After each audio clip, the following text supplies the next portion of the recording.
ये लड़का जो पकौड़े की दुकान चला रहा है, क्या लगता है वो मेहनत करके आखिर कितना अमीर बन सकता है? शायद ये आगे चलकर एक बड़ा सा रेस्टोरेंट खोल ले, या हो सकता है कि पैसे कमाकर एक बड़ा 2 मंजिला मकान बना ले। इससे ज्यादा क्या ही कर लेगा ये, है ना? आप भी शायद यही सोच रहे होंगे। लेकिन दोस्तों, यही वो लड़का है जो आगे चलकर पूरे भारत का सबसे अमीर आदमी बना। नाम है धीरूभाई अंबानी। तो आखिर कैसे एक पकौड़े बेचने वाले इस गरीब लड़के ने 75,000 करोड़ रुपए की टर्नओवर वाली कंपनी बनाई? आज के इस वीडियो में हम इन डेप्थ स्टोरी जानने वाले हैं। हाँ, हो सकता है कि ये वीडियो हमारे चैनल पर अपलोड होने वाले जनरल वीडियो से थोड़ी बड़ी हो, लेकिन मैं 100% दावे के साथ कह सकता हूँ कि अगर आपने इस वीडियो को पूरा देख लिया तो फिर ये आपकी लाइफ में जरूर बदलाव लेकर आएगा।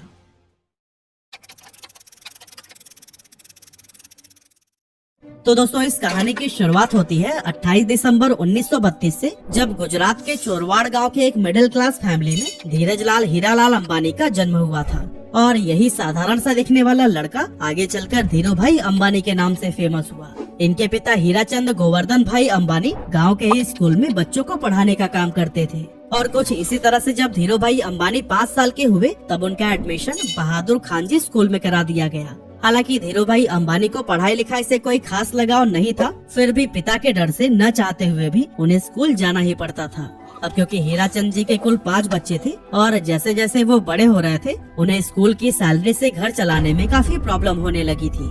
और दोस्तों, इसी गरीबी और तंगहाली से ही परेशान होकर एक दिन धीरूभाई अंबानी ने फैसला किया कि अब वो पढ़ाई छोड़कर कोई काम करेंगे। वैसे तो बेटे के इस फैसले से हीराचंद काफी नाराज हुए और उन्हें वापस स्कूल भेजने की कोशिश में लग गए, लेकिन धीरूभाई के जिद के सामने उन्होंने भी हार मान ली। अब दोस्तों, यहाँ धीरूभाई काम तो करना चाहते थे, लेकिन आखिर करें क्या, ये उन्हें समझ नहीं आ रहा था। और इस तरह से काम की तलाश में वो इधर उधर घूमते रहे। और फिर इसी टाइम पर वो अपने गांव के एक मंदिर पहुंच गए। उन्होंने देखा कि अक्सर सुनसान रहने वाले मंदिर परिसर में आज बहुत भीड़ लगी हुई थी।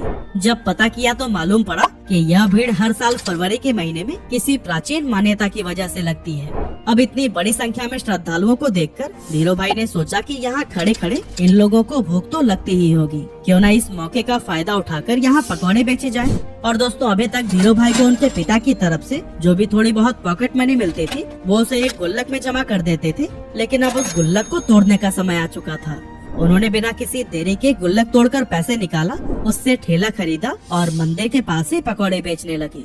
अब दोस्तों, इस धंधे से उन्हें शुरुआत में तो बहुत प्रॉफिट हुआ, लेकिन कुछ समय के बाद जब श्रद्धालुओं की संख्या कम होने लगी तो फिर उनकी आमदनी भी लगभग न के बराबर रह गई। ऐसे में उन्हें लगा कि अब यहाँ पर समय बर्बाद करने से कोई फायदा नहीं, इसीलिए उन्होंने अपना ठेला बेच दिया और सारे पैसों को बैंक में जमा करा दिया।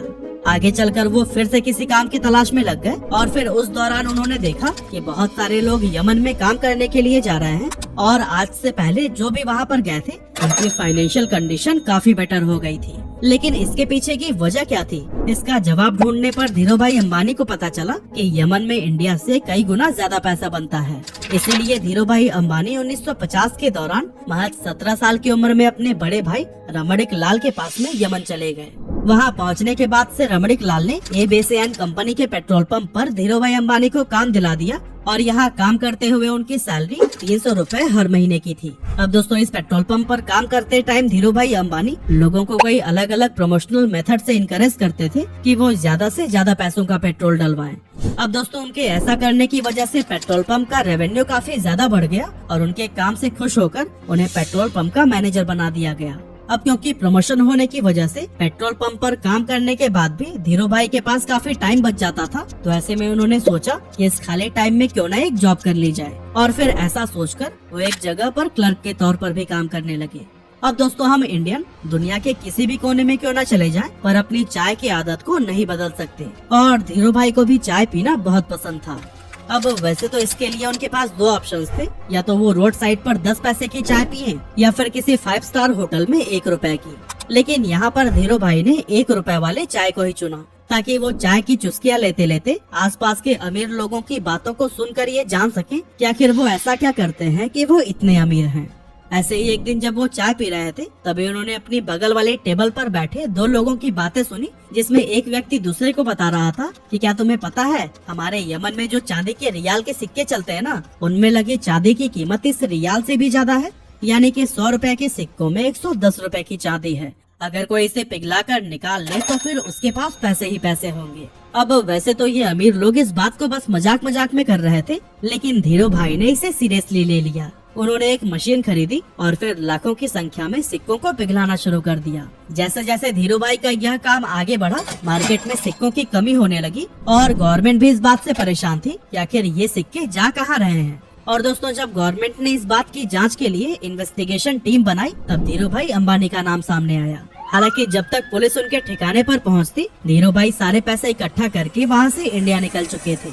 ये साल था 1958 का, जब धीरू भाई वापस अपने घर पहुंचे और जब उनके पिता ने यह सुना कि वो नौकरी छोड़कर आए हैं, तो वो काफी ज्यादा नाराज हुए। रिश्तेदारों ने भी काफी क्रिटिसाइज किया, लेकिन फिर भी उन्होंने किसी की भी बातों पर ध्यान नहीं दिया।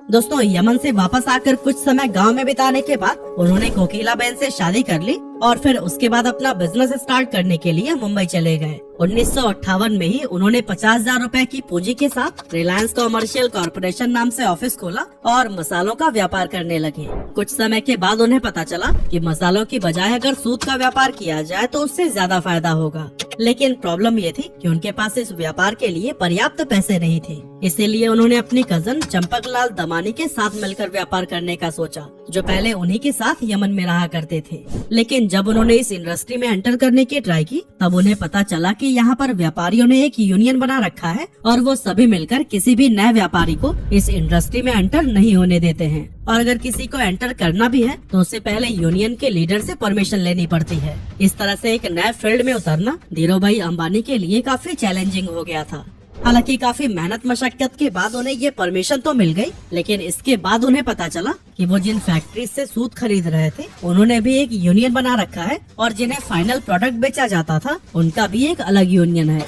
इस तरह से ये सभी मिलकर इन बीच के ही व्यापारियों को लूट रहे थे, क्योंकि एक तो फैक्ट्री वाले सूत महंगे में सेल कर रहे थे और दूसरी तरफ खरीदार उसे सस्ते में ले रहे थे। बीच में नुकसान हो रहा था धीरू भाई और उनके जैसे कई सारे व्यापारियों का। ये सब देखने के बाद धीरू भाई ने एक बहुत बड़ा स्टेप लिया और अपने यूनियन के सभी मेंबर्स को इकट्ठा करके यह डिसाइड किया कि हम सब फैक्ट्री से सस्ते में माल उठाएंगे और महंगे में बेचेंगे, ताकि हमें भी अपने हक का पूरा प्रॉफिट मिल सके। हालांकि ऐसा करने पर मुंबई के कई बड़े व्यापारी नाराज हो गए और इसीलिए उन्होंने एक IAS ऑफिसर को पैसे खिलाकर उस जगह पर ताला लगवा दिया जहां पर खरीदारी के लिए बोली लगाई जाती थी। लेकिन दोस्तों, धीरू भाई अंबानी का दिमाग भी किसी से कम थोड़ी था। उन्होंने जब गोदाम में ताला लगा देखा तो अपना विरोध जताने के लिए यूनियन के मेंबर्स के साथ मिलकर अपना सारा माल उसी IAS ऑफिसर के घर के सामने रखवा दिया। अब कुछ ही घंटों में उस IAS ऑफिसर के घर पर बड़े ऑफिशियल्स आने वाले थे और अगर वो घर के सामने बिखरी हुई बोरियों को देख लेते तो फिर उन्हें IAS के हरकतों का पता लग जाता। इसी वजह से अपनी नौकरी को बचाने के लिए कुछ ही मिनटों के अंदर उस IAS ऑफिसर ने ताला खुलवा दिया और धीरू भाई समेत उन सभी व्यापारियों का कारोबार फिर से चल पड़ा। अब दोस्तों, इसके कुछ साल के बाद तक तो सब कुछ सही चल रहा था, लेकिन फिर चंपकलाल दमानी और धीरू भाई अंबानी के बीच में डिस्प्यूट होने लगी। असल में दोनों का बिजनेस माइंडसेट बहुत ज्यादा अलग अलग था, इसीलिए 1965 में चंपकलाल दमानी ने पार्टनरशिप खत्म करने की सोची और फिर दोनों अलग हो गए। 1966 में धीरू भाई अंबानी ने गुजरात के नरोदा में टेक्सटाइल मिल शुरू की और फिर यहाँ से उन्होंने कभी भी पीछे मुड़कर नहीं देखा। उसी दौरान सरकार रिप्लेनिशमेंट लाइसेंस लेकर आई, जिसके तहत व्यापारी बाहर के देशों से सस्ते फैब्रिक मंगा सकते थे, लेकिन शर्त ये थी कि उससे कुछ नया बनाकर वापस से दूसरे देश में एक्सपोर्ट करना होगा। यहाँ पर धीरू भाई अंबानी ने चालाकी दिखाते हुए अपनी सारी सेविंग से विदेशी फैब्रिक खरीद लिया और फिर उससे तरह तरह के आउटफिट्स जैसे कि टी-शर्ट, शॉल और शॉर्ट्स बनाने लगी। इस नए कारोबार के लिए ब्रांड नेम रखा गया था विमल, जो कि उनके बड़े भाई रमणिक लाल अंबानी के बेटे विमल अंबानी के नाम पर रखा गया था। अब मशीनें लग चुकी थी, कपड़ों का प्रोडक्शन भी भारी मात्रा में कर लिया गया था, लेकिन उन्हें बाजार में उतरने से रोकने के लिए दूसरे टेक्सटाइल मालिकों ने एक चाल चली। एक्चुअली उन्होंने अपने सभी रिटेलर से यह कह दिया था कि अगर धीरू भाई अंबानी से आपने माल खरीदा तो फिर वो उन्हें आगे से माल नहीं देंगे। लेकिन दोस्तों, दूसरे टेक्सटाइल मालिकों की ये साजिश भी धीरू भाई अंबानी को रोक नहीं सकी। धीरू भाई पूरे देश में घूमे और रिटेलर्स को ये भरोसा दिलाया कि वो माल उन्हीं से ही खरीदे। उन्होंने सभी रिटेलर से ये वादा किया कि अगर नुकसान होगा तो उनके पास आना और अगर मुनाफा हुआ तो अपने पास रख लेना। धीरू भाई की ये बात थोक व्यापारियों को भी भा गई और उन्होंने उनसे जमकर कपड़े की खरीदारी की। अब चूंकि पॉलिस्टर की क्वालिटी मार्केट में मौजूद बाकी ब्रांड्स के मुकाबले बहुत ही बढ़िया थी, इसीलिए विमल के कपड़ों की डिमांड बहुत तेजी से बढ़ने लगी। और दोस्तों एक मौका तो ऐसा भी आया जब एक ही दिन में देश भर में विमल के 100 शोरूम्स का उद्घाटन किया गया और विमल उस जमाने का नंबर 1 पॉलिस्टर ब्रांड बन गया। इसके अलावा वर्ल्ड बैंक की टीम ने जब धीरू भाई के नरोदा स्थित कपड़ा मिल का इंस्पेक्शन किया तो फिर उन्होंने इसे इंडिया का बेस्ट टेक्सटाइल मिल कहा। साथ ही यहाँ पर बने हुए कपड़े डेवलप्ड कंट्री के स्टैंडर्ड्स पर भी एक्सीलेंट साबित हुए। लेकिन दोस्तों ये सफर धीरू भाई अंबानी के लिए इतना आसान नहीं था, क्योंकि जब इनके कॉम्पिटिटर्स को ये पता चला कि धीरू भाई अंबानी रिप्लेनिशमेंट का गलत फायदा उठा रहे हैं, तब उन्होंने धीरू भाई अंबानी पर केस कर दिया। इसके बाद से धीरू भाई अंबानी ने ये सफाई दी कि शर्तों में ये कहाँ लिखा गया है कि बाहर के देशों से माल मंगाकर 100% प्रोडक्ट को ही एक्सपोर्ट कर देना है। असल में धीरू भाई अंबानी विदेशी फैब्रिक से बनाए गए कपड़ों में से कुछ हिस्सा फॉरेन मार्केट के लिए रवाना कर देते थे और फिर बाकी का डोमेस्टिक के लिए रख लेते थे। और दोस्तों उनकी इस स्ट्रैटेजी से उनके बिजनेस को काफी प्रॉफिट भी हुआ। साथ ही विमल देश सहित विदेशों में भी अपनी अच्छी पहचान बनाने में कामयाब हो गया।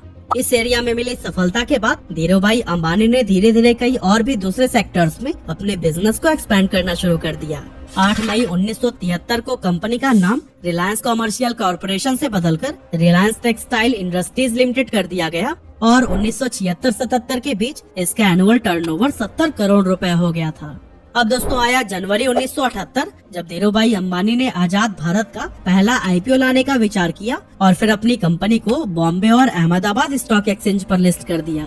10 रुपए शेयर प्राइस पर 2.8 मिलियन इक्विटी शेयर्स का आईपीओ पेश किया गया, जिस पर इन्वेस्टर्स ने जमकर भरोसा जताया और 58,000 इन्वेस्टर्स ने इसमें इन्वेस्ट किया था। इस स्टॉक से लोगों ने भरपूर प्रॉफिट कमाया और ये इतना पॉपुलर हो गया कि जब 1986 में कंपनी की एनुअल शेयर होल्डर मीटिंग रखी गई तो फिर उस टाइम पर 30,000 शेयर होल्डर्स उसमें शामिल हुए, जो कि इंडियन कॉर्पोरेट हिस्ट्री में एक रिकॉर्ड बन गया था। कमाल की बात तो ये थी कि उस टाइम पर बॉम्बे में एक भी ऐसा हॉल नहीं था जो कि इतने लोगों की कैपेसिटी को होल्ड कर सके। इसी वजह से इस मीटिंग को एक मैदान में ऑर्गेनाइज किया गया था। 1980 में धीरू भाई अंबानी ने महाराष्ट्र के पाताल गंगा में पॉलिस्टर फाइबर धागे का कारखाना खोला और काफी कोशिशों के बाद तेल के उत्पादन के लिए भी सरकार से लाइसेंस हासिल कर ली। इस तरह एक टाइम पेट्रोल पंप पर काम करने वाले धीरू भाई अंबानी की अपनी खुद की ऑयल प्रोडक्शन कंपनी हो गई। जिसके बाद आया 16 फरवरी 1986, जब धीरू भाई को पहला हार्ट अटैक आया। एक्चुअली उन्होंने अपने बेटे मुकेश अंबानी को बताया कि उनकी पीठ में काफी तेजी से दर्द हो रहा है और इससे पहले कि उन्हें हॉस्पिटल लेकर जाया जाता वो अनकॉन्शियस हो गए थे। अब जब मुकेश अंबानी उन्हें लेकर अफरा तफरे में हॉस्पिटल पहुंचे तो डॉक्टर्स ने कहा कि अगले 42 घंटे इनके लिए बहुत ज्यादा क्रिटिकल हैं। लेकिन दोस्तों इतनी सीरियस हालत होने के बावजूद होश आते ही उन्होंने अपने बेटे को देखते हुए कहा, तुम परेशान मत होना बेटा, मैं सब ठीक कर दूंगा।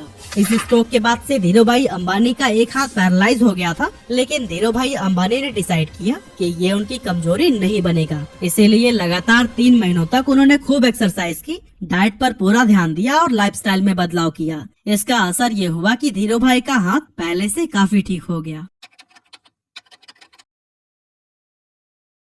अब दोस्तों आगे चलकर धीरू भाई अंबानी एक ऐसे गोल्डन एरा में एंटर हुए जब इनके बिजनेसेस कई सारे सेक्टर्स में तेजी से एक्सपेंड होने लगे। एक्चुअली 1992 में धीरू भाई अंबानी ने वो करके दिखाया जो कि उस समय की बड़ी बड़ी इंडियन कंपनीज ने सपने में भी नहीं सोचा था। असल में इस साल कंपनी ने ग्लोबल मार्केट से भी फंड जुटाना शुरू कर दिया और ऐसा करने वाली रिलायंस देश की पहली कंपनी बन गई थी। साल 1995-96 में धीरू भाई अंबानी ने 9X USA के साथ मिलकर अपनी telecom company Reliance telecom private limited की भारत में शुरुआत की। इसके बाद से 1998 से 2000 के दौरान धीरू भाई अंबानी ने दुनिया के सबसे बड़े रिफाइनरी पेट्रोकेमिकल्स को गुजरात के जामनगर में ओपन किया। और दोस्तों इस टाइम तक धीरू भाई अंबानी का इतना बड़ा नाम हो गया था कि उन्हें देश सहित विदेशों में भी पॉपुलैरिटी मिलने लगी थी। ये पॉपुलैरिटी तब और भी इंक्रीज हो गई जब साल 1996, 98 और 2000 यानी कि 3 साल उन्हें एशिया वीक मैगजीन ने power 50 most powerful people in Asia की लिस्ट में शामिल किया था। ये इंडिया के लिए बहुत ही गर्व की बात थी और इससे भारत के पोटेंशियल्स के बारे में बाकी के देशों को भी अंदाजा होने लगा था। इतना ही नहीं, 15 जून 1998 को धीरू भाई अंबानी पहले इंडियन बने जिन्हें बेहतरीन लीडरशिप के लिए the Wharton school university of Pennsylvania की तरफ से डीन्स मेडल से नवाजा गया था। इसके अलावा 1999 में धीरू भाई अंबानी को बिजनेसमैन ऑफ द ईयर के अवार्ड से भी सम्मानित किया गया और 2001 में द इकोनॉमिक टाइम्स ने इन्हें लाइफ टाइम अचीवमेंट का अवार्ड दिया। और दोस्तों कहते हैं कि ये सब अवार्ड और सम्मान भले ही सिर्फ धीरूभाई अंबानी को मिले, लेकिन उनकी इस सफलता के पीछे उनकी वाइफ कोकिलाबेन का भी पूरा हाथ था। एक्चुअली जब धीरूभाई अंबानी मुंबई शिफ्ट हुए थे तब उन्होंने कोकिलाबेन को इंग्लिश सीखने के लिए कहा था ताकि व्यापार में वो भी उनकी मदद कर सके। इसके अलावा धीरूभाई अंबानी जब भी कोई नया काम शुरू करने जाते थे तो फिर उस पर कोकिलाबेन का विचार जरूर मांगते थे। और दोस्तों इसी तरह के सपोर्ट और मेहनत का ही नतीजा है कि मसाले और पॉलिस्टर बेचने से शुरुआत करने वाले धीरूभाई अंबानी साल 2000 तक देश के सबसे अमीर लोगों में शुमार हो चुके थे। उन्होंने 350 स्क्वायर फीट के कमरे से अपने बिजनेस की शुरुआत की थी और फिर देखते ही देखते रिलायंस देश की टॉप कंपनीज में गिनी जाने लगी। कहा जाता है कि अपने सपने को पूरा करने के लिए अंबानी बेहद डिसिप्लिन लाइफ जीते थे। उन्होंने अपने काम करने के घंटे भी तय कर रखे थे और कभी भी 10 घंटे से ज्यादा काम नहीं करते थे। लेकिन पहले हार्ट अटैक के बाद से उनकी तबीयत लगातार खराब रहने लगी थी, जिसके चलते उन्हें हर थोड़े दिनों में ही हॉस्पिटल्स का चक्कर लगाना पड़ता था। लेकिन दोस्तों फिर आया 24 जून 2002 का वो दिन जब धीरूभाई अंबानी को फिर से एक डेडली स्ट्रोक आया और उन्हें मुंबई के ब्रीच कैंडी हॉस्पिटल में एडमिट कराया गया। यहाँ पर डॉक्टर्स ने बहुत कोशिश की, लेकिन लगातार ट्रीटमेंट के बाद भी उनकी हालत में कोई सुधार देखने को नहीं मिला और इसी वजह से आखिरकार 6 जुलाई 2002 को 69 साल की उम्र में उन्होंने दुनिया को अलविदा कह दिया और अरबों का साम्राज्य अपने बेटों के लिए छोड़ गए। जिस समय उनकी मृत्यु हुई थी उस समय कंपनी का टर्नओवर 75,000 करोड़ रुपया हो गया था और ग्लोबल फॉर्चून 500 लिस्ट में भी रिलायंस ने अपनी जगह बना ली थी। कमाल की बात तो यह है कि इतनी दौलत और शोहरत हासिल करने के बाद भी उन्होंने एक बहुत ही साधारण जीवन जिया और अपनी रूट्स को कभी नहीं भूले। एक मामूली से पकौड़े बेचने वाले के लिए जीरो से शुरुआत करके कई पीढ़ियों तक चलने वाला एक साम्राज्य खड़ा करना ऑलमोस्ट इम्पॉसिबल था, लेकिन धीरूभाई अंबानी ने यह काम करके दिखा दिया।